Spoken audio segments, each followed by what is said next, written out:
For round 1, we have won the roll, and we'll play first. We get a hand that is a little swamp heavy, but definitely keepable.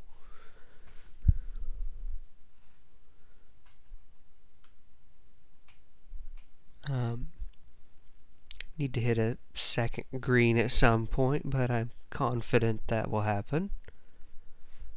And Yeva is such an amazing card in Limited because, like, understandably, people never play around it, and like the difference you get between this and, say, Fairy Invaders, when you flash in this Yeva, it is always gonna eat something profitably. I've had people, even when they did that, amazing Mog Flunkies into Flinthoof Boar, get in there. I've like 3/3 is kind of the litmus test for big in this format, and being one bigger than that is obviously a huge advantage. Speaking of which, our opponent has had the sweet Flinthoof Boar draw. We are doing pretty good with our curve into the Servant. Still need to get that second green, especially because I'd love to flash in Yeva and eat that. But for now, I will attack for 3, because there is no world in which I will ever be blocking with that, so I might as well get in some damage with it. Maybe give him the option to block or something. And not untap and Flames of the Firebrand. Hey, I am A-okay with this because we are playing for the late game in our double Primordial Hydra deck. And especially with that regrowth as well, like, we're not stuck with the, oh, I've got to play it with X equals 5 or bizarre stuff like that. If we need to, run it out at X equals 2. Just try it, see what happens. Ask them that question, do you have removal this turn? If not, you lose. And if they do, that's fine. It's not like we've lost the game as a result. We just play it out a little bit longer until we can deploy another threat to win. Our opponent here is not developing their board. I am A-okay with that. We have drawn our card that is our replacement for, ideally this would have been a Death Touch Reach Spider. So we'll Flames of the Firebrand. Okay. Guessing he didn't have that earlier. And he hit the Servant for 2 and me for 1. I guess people are right about late night drafts. The play I've seen so far is, I'm gonna admit, probably not the most skillful, which is a good thing because I don't have any plays right now. I'm gonna have a hard time developing the board. There we go. We will run the ring out there though, just because it's gonna be nice to equip it to something when we draw a creature or a forest.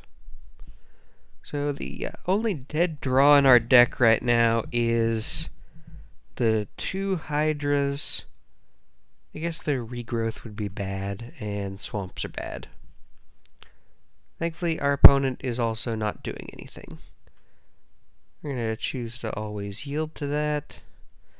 And we're live. The question is, do I want to... I could always flash it in at the end of his turn, but I don't get a trigger off of the ring if I do that. And I honestly don't see a difference in that if he's able to handle it during his next main phase, he's going to be able to handle it the turn after that. Like, the only scenario where that's really good is if he has sorcery speed removal, like, turn to slag gets me here, but turn to slag is going to get me next turn anyway, because I'm playing it and I'm equipping it. Oh, don't turn to slag. Oh, yeah. That's okay. That's okay. Minor setback. Not a problem. I guess I'll hold on to that. Keep my opponent guessing. Awkward. But then he's playing Torch Fiends. We're okay. At any given point, we're like 20% to draw a Primordial Hydra and play it for a tremendous amount. I probably will block here if he attacks with that. I mean, our late game is unstoppable, and my goal is just to survive to it. And I mean, if he wants to like Titanic Growth it or something to save it, that is even better, because that actually could be an answer to my Hydra. See the moment of truth here. He does not want to get in there. He is not interested in racing me. Little does he know, I am not interested in racing him. We'll pass it back to him.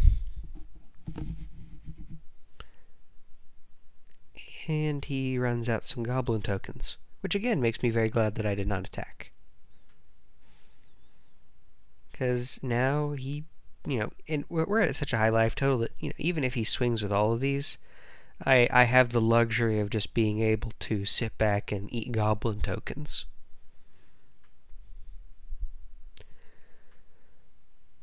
Our army of generic bears is still quite sufficient on turn 10 of the game.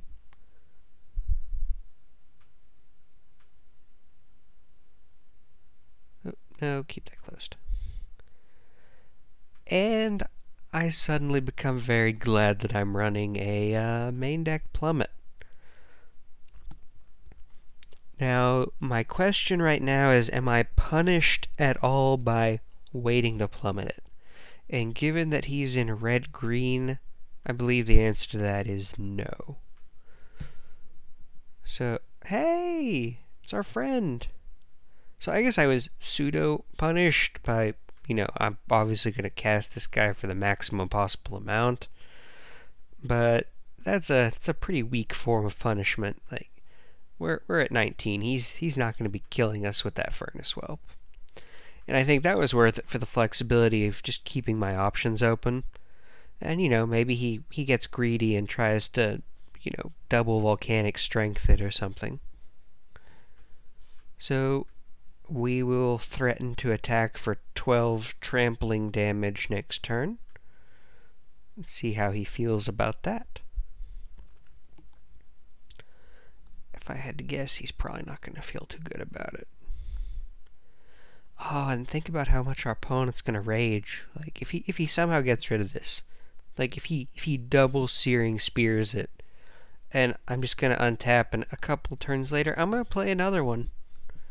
And he's going to have to deal with it. If our opponent disconnects, it's because they had just the see the light die in your opponent's eyes. It's tougher to do on Moto, but I think we can do it. We're gonna... Ooh. What do we got? That's cute. That's cute. That's not good enough, but it's cute. Okay. That's definitely something to play around, and it's a good reason to keep your life total high. So, I'm going to play around that +1/+1 and first strike by putting the Primordial Hydra on a 4/4 versus, something like Torch Fiend.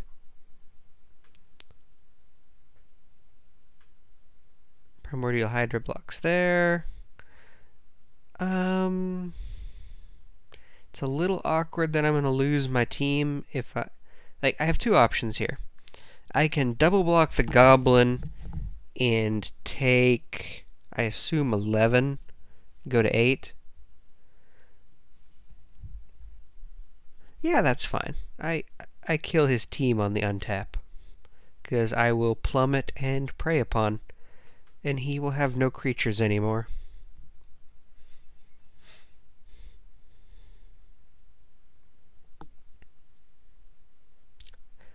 Oh, he did not have the +1/+1 in first strike.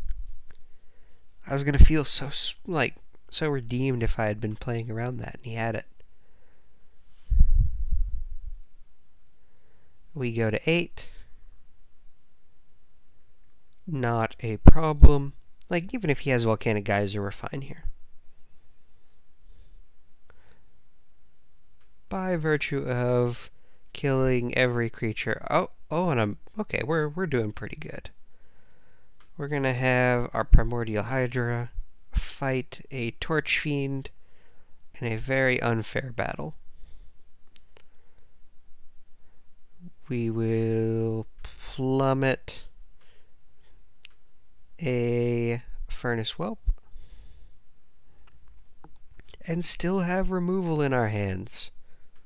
Wonderful. And we will attack our opponent for 12. I guess Mark of Mutiny would be pretty good here. I mean, we would murder our own Primordial Hydra, but it would put him back in the game. And I guess that's something to think about, but I don't think we're ever going to have I don't think we can play around a card like Mark of Mutiny. That's probably going to get us pretty good in most board states. Which is fine, because no one plays it. And we have been victorious.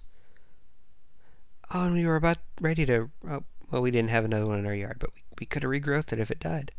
Awesome. I will see you all for game 2. Actually, I guess we want to look at sideboarding first, don't we? Red-green, kind of beat down. Enough flyers to probably make it worthwhile to keep that plummet in.